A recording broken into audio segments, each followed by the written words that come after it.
Hey there, Mark here from Argos with another micro-learning session. So today's video is going to be strictly about the map. Now this is a central component to the platform and it is something that you'll probably be using regularly, so we want to make sure and cover it in depth. Now with the map, there are a few things to note as we get started. So initially what you're going to notice is that the different icons or the different vehicles are going to be listed with different icons. You'll notice that there's a bubble with the unit number or name, as well as any associated drivers if you have drivers in the system.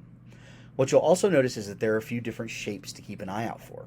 There are going to be these ones that are squares, which just means that a vehicle is stopped but running, or stopped and parked. There's also going to be triangles, which it doesn't look like we have anybody currently driving at the moment, but that's going to indicate that one of the vehicles is actually moving.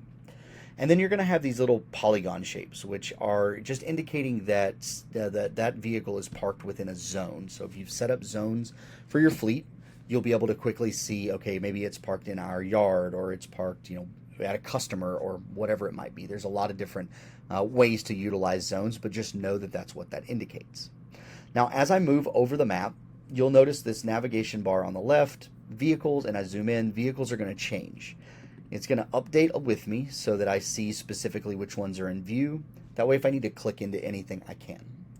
Whenever I'm ready to click into an asset, I simply click on it. It'll give me additional information in the left-hand panel. I can see groups that it's associated with. I can quickly locate it.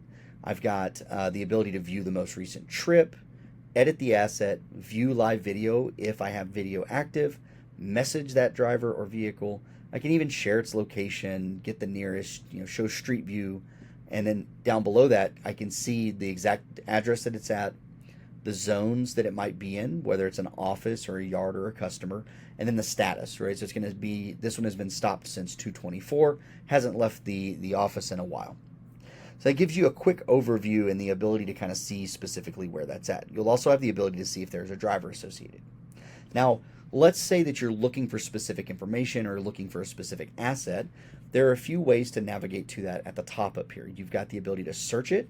You can narrow it down by group if it's associated with a specific group. So like if I'm looking for maybe the booth group, it's going to show me just those. It's going to highlight them in a slightly different color, so you'll be able to see that. I can even just go by asset alone. So if I'm looking and I've got it narrowed down by a group, it's only going to show me the assets that are in that group. But if I open this back up, now you'll see if I open it wide, you'll see we have vehicles in Indiana and in Texas.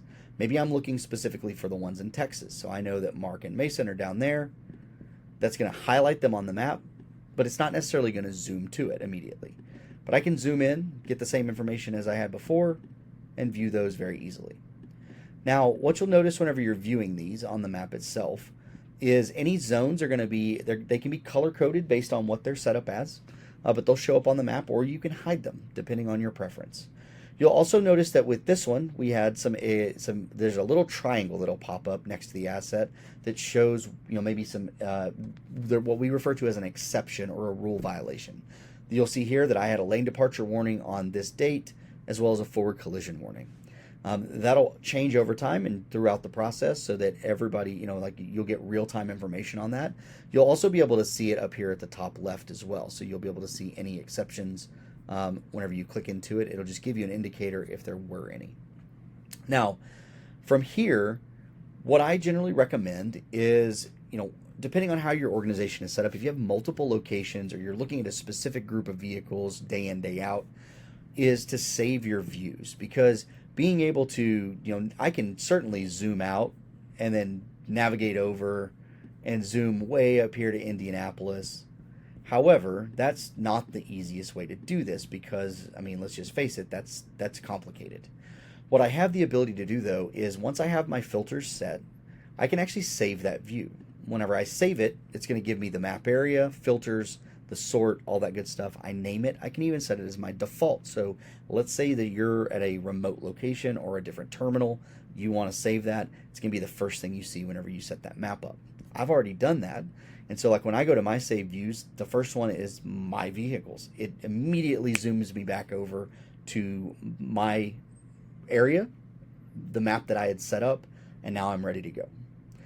The other things that are going to be here, which we'll dive into in depth a lot in future videos, are going to be area activity and trips history, which are very, very beneficial tools. But just know that there are a couple of easy ways to get to those from the initial map page. We'll be back on the next one to go through a couple of other pieces. For now, have a great rest of your day.